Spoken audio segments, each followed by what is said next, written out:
This can be a little controversial, but be willing to say the hard things or unpopular. The role is to protect the business. If you are not saying those things that may be unpopular, you're not doing your job.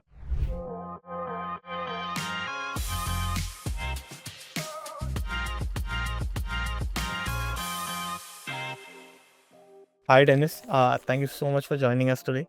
It's a pleasure to have you here. How about you share a little bit about yourself? What have you been up to, and what does your day to day look like? My name's Dennis Meidl, and I've been a technology security and in the last dozen years or so, more on the security, governance, risk, and compliance leadership roles. Basically, it's been an uphill battle in terms of understanding what companies do, how they do it, what are some of the biggest risks in terms of technology, security, compliance, governance, all things legal, especially privacy over the last several years. So, you joined in Postman roughly 4 years ago. What was the situation you were hired in? What was the problem statement like? And what was the task at hand? How did you go about figuring it out? So Postman has gone through a lot of hyper growth over the last many years.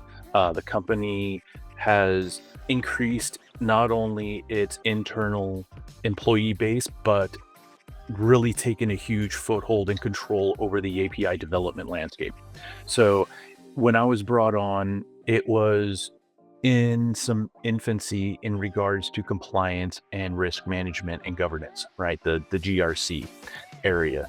And so my role was to understand and take stock of what the company's currently doing and truly get an idea of the strategic path moving forward and how to best support the company with those strategic objectives. And a lot of it is understanding all the various acronyms, whether it's privacy, specific, regulatory compliance, etc., and build out that GRC team, but also build out a security assurance platform for the company to support not just the technology, but also the sales and its customers. You were hired as part of the security or compliance, GRC or security. I reported to the head of security under essentially the CISO. So underneath that team, I was hired as the manager of the governance, risk, and compliance team. And it grew into more of a true security assurance team, as it wasn't just GRC. It was working directly with sales, customers, and truly to understand more of what the customers are looking for, what they're requiring, and how to go about driving those solutions within Postman to really create a solid security posture and assurance for that customer base. How did you go about untangling the bits and pieces and then eventually understanding, this is the first step, and what was the process like? The first thing is to understand where the company does business. If you're not familiar with Postman, it's a SaaS platform for developing APIs, and that can be on a individual user base or company team base. And it's a global product. So that takes into consideration many areas of compliance. Once again, GDPR is huge when you're talking about the EU and various other countries. The United States doesn't have a specific national privacy law, but it's in the works.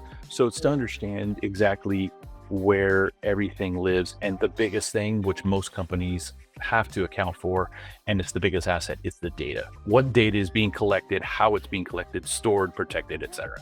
So you have a lot of moving pieces, a lot of complex pieces. You have customer requests coming in. How do you go about essentially prioritizing? That was the challenge, because if you've ever worked in any technology or security support team, you quickly understand and learn that every deal is the most important. So prioritization is key. Otherwise, you're just going to be swamped and buried. So working very closely with the sales team to really prioritize what's the largest deal, what has the biggest footprint or opportunity moving forward, whether that's dollars, ARR, or even just a reputation. the prioritization was very key. And so it really gets tricky of how to prioritize some of those things. It's really trying to understand that first and foremost, so that you can really take a methodical approach. Every team, you have limited resources, right? So you got to be very careful not to overburden your team or take on too much, because then everyone fails. What was the first project that you picked up after joining Postman? The first project was actually SOC 2, Type 2. When I came on board, they had just completed in a few months prior a SOC 2 Type 1. And so the company wanted to move forward with a SOC 2 Type 2, which is a logical progression to actually not just understand the validity of the controls, but let's actually test them and see the effectiveness of it. And that really starts to create much more of a security posture or a security assurance to the customer. Because usually when someone's hired, they're usually the one who start off from type 1 and they go to type 2, right? So being hired post type 1, what was the experience like? I have to give credit where it's due. The folks that managed and implemented and completed the type 1 did a really good job. The controls that were created and outlined were done pretty well. There were some gaps, as you know, nobody's perfect out of the gates, right? And there was maturing that needed to be done. So to do a type 1, it is just looking at the design of the controls, right? And then the type 2 is testing the efficiency or effectiveness of those controls. So when you really start doing a deeper dive, doing those sample populations and testing, that's where you really start getting into the nuts and bolts of, hey, how are we doing this? Are we doing it correctly? So one of the big things was really trying to make sure that those processes were being followed on a regular basis. Documentation was good, but really need to be matured. So given Postman is into API and is basically it's just data all around, right? Was there any nuanced challenge that maybe was very specific to Postman? One of the challenges was working with customers that took the nature of the platform to the next level in terms of using it for production, where Postman's set up as a development platform and the protections were good or are good. But when customers start pushing or want to use the platform for production data, that starts bringing in a lot more concern or obligations. And whether it's financial regulated data, healthcare information, or what have you, those conversations, they started to become difficult in the sense that, hey, we're doing what we can, but you have to understand we're a development platform. We're not technically designed or specifically designed for production runtime. So trying to get customers to really understand that we have protections and controls in place for this, but you want to do this, and we're not quite there yet. Right. So that was a definite challenge. A decent number of times there are usually people who are directly handling security also being pushed to handling deals and everything else, which is, I think, sort of a case for you as well. Was there a specific pattern in the kind of questions that came in or the kind of requests that customers asked? One of the biggest challenges was around healthcare. In the United States, that industry and the information is extremely regulated. And so that was something that a handful of customers were really looking for. And this is becoming a challenge or a risk to the business. So taking this information, having those conversations with the head of sales or the sales teams, engineering, as well as our security and legal teams to really come together and collaborate, say, hey, we're getting a lot of feedback that we should be in this area. So how do we get there? And is it something that we want to put resources to? And if so, how much? And what can we do to progress this? And how does this influence our product roadmap? Is it going to derail any initiatives or objectives there. A lot of it really was to understand and build that risk profile and say, hey, you know what, let's bubble this back up and provide that feedback to the rest of the company so that we can appropriately guide that direction. What was the extent to which that you had to go through to ensure that, this deal can come through? It was a lot around the data because the platform was set up as a development platform. It was to understand what types of data at this point in time we could appropriately accept. And then moving forward, what are our customers looking for? And can we accept this comfortably? Can we provide assurance to our customers that we can do this, this, and this to protect the data? And so when you start talking about compliance, there's a lot of different control areas that you need to take into consideration where you move from a development platform into a full production runtime. Did you have resources at hand to ensure everything is in place for compliance and everything in the background? What was the team size like for you? My philosophy is truly be passionate and understanding of who I work with. And if I can get to know people on a personal level, it helps to break down some of the walls and it builds trust. Like we're having an open conversation now.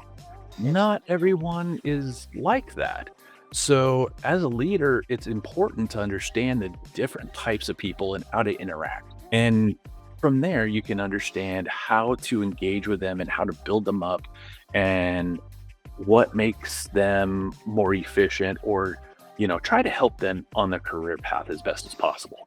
And it makes things a lot easier, especially when you have an urgent matter that needs to be taken care of or whatnot.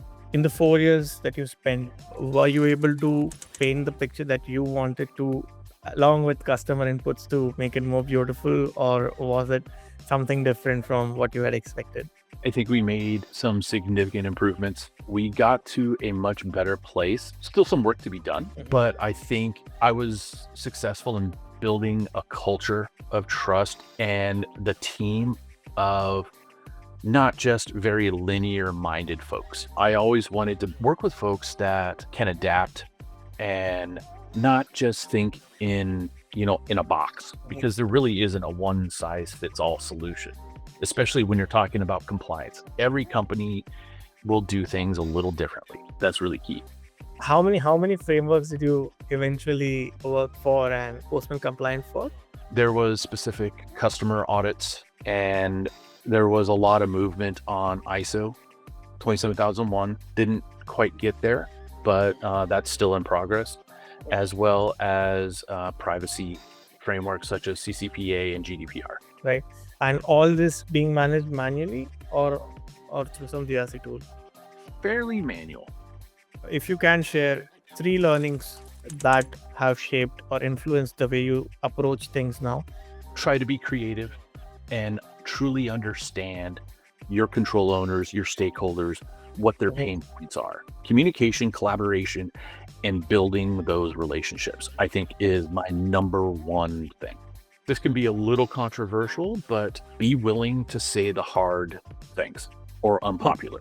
In the governance, risk, and compliance, especially security, the role is to protect the business. If you are not saying those things that may be unpopular, you're not doing your job.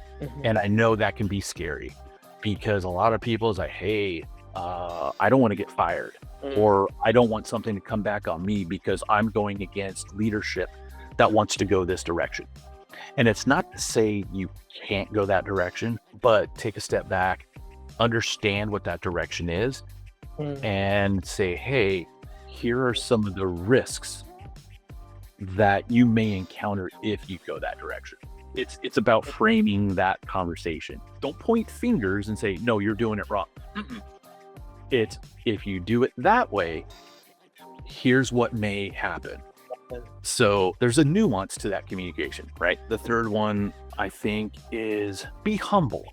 Don't be afraid to ask questions and say you don't know something. Hey, I'm not quite sure. Let me research. Let me get back to you. Something like that. That shows, hey, you know what? All right, you're not coming off like you know it all, but you're also showing people that, okay, hey, I'm taking the initiative to go find the answer for you, and I'll get back to you. What do you like to do in your leisure time, and what are your hobbies like?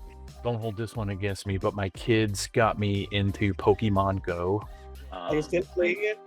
I do. I actually just yesterday went out to the park and walked around for an hour. It's get outside, get some sun, and travel. I love traveling. What's your favorite country or city that you like traveling to? England and Scotland are amazing, but also Germany. It's truly traveling and experiencing different cultures and food. Yeah, food.